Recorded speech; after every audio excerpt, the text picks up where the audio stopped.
That sound, that ba-bump, that's life happening right now. One beat after the next. What's next is what Leia Healthcare do.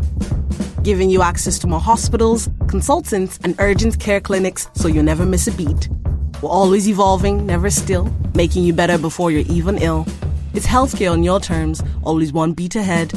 And that's how Leia Healthcare are looking after you, always. Insurance provided by Ellipse Insurance Limited, trading as Leia Healthcare. Leia Healthcare Limited, trading as Leia Healthcare and Leia Life, is regulated by the Central Bank of Ireland. Additional access is dependent on holding private medical insurance. Urgent care available to over 12 months. Consultants subject to their availability. It was a dark and stormy night.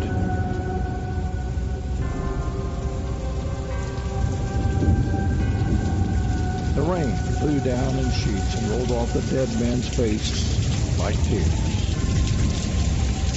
His hat lay upside down several feet away, collecting rainwater and flapping in the wind.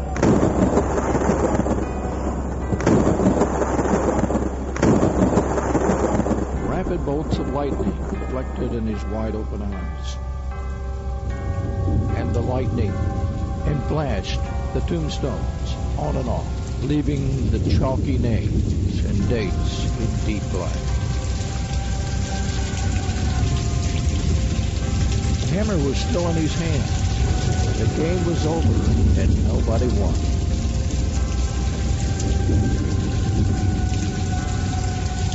It had been building for a long time, the argument, mostly around the bar at the Golden Pheasant.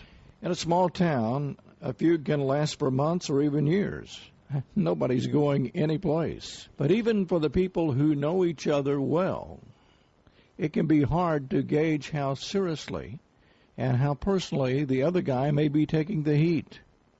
These things can get out of hand. After all, it was just a discussion about religion, or spirituality, if you prefer. Andy, the bartender and owner, was an agnostic, so he was more like a referee. 4 or 5 of the guys were steady churchgoers and liked to gang up on the lone atheist, Henry Peckham, a farmer with a few acres north of town. Henry always held his own, calling them pie-in-the-sky guys and things like that.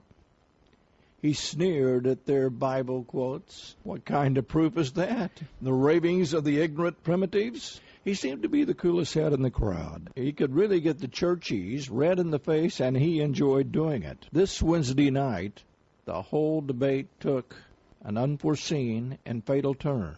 It was the wager that did it. Hugh Turley, church deacon and local John Deere dealer, had it. He said nobody dies an atheist. It's just opposed to pass the burden of proof to others.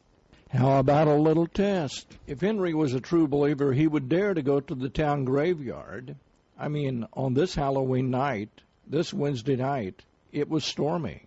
And exactly at midnight, pound a wooden cross into the ground and shout, "There is no God." In this weekend Sunday Times, read opinions that matter on the stories of the week from our columnists Justine McCarthy, David Quinn and Brenda Power, and be entertained by Liam Fay and Jeremy Clarkson. Pick up your copy of the Sunday Times or access every digital edition free for the first month by subscribing today at thetimes.ie/join. The other fellows took it more as a joke, and the laughter is what pushed Henry Peckham over the edge. He shouted, "Good!"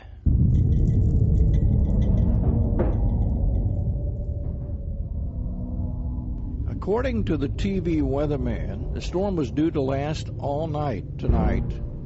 Arrangements were made, and it was too late to back down.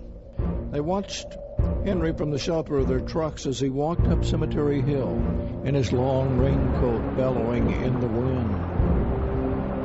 The cross in his left hand and the hammer in his right. The hard rain sounded like sleet against the truck's cabs. He stopped at the top of the rise, and in silhouette they saw him check his watch. It was moving up to midnight. He looked back at the trucks and smiled. Then he got down on one knee, held the cross in place, and hit it squarely with the hammer several times, driving it solidly into the wet earth. He raised his head and shouted something they couldn't hear over the rain and the lightning. But they knew what it was. There is no God. As the atheist got up to leave, there was violent thunder and lightning. And something grabbed him. He tried to run, but he couldn't move. They were in no hurry to run up there, just to have Henry sit up and laugh at them for their foolishness. They sat and waited him out. After all, they could hold out longer in their trucks than he could in the rain. 15 or 20 long minutes passed before they opened the truck doors and got out. The rain was letting up, and the wet moonlight was backlighting the clouds. Henry Peckham was obviously dead as hell. A heart attack? Doc Emerson said. Odd, Henry had no history of heart trouble. He didn't know what grabbed him. It was just the cross that he accidentally pounded through the hem of his raincoat. It literally scared him to death. I wonder what in God's name an atheist would be afraid of. This Halloween night, the Saga of Henry Peckham, written by Jack Blanchard.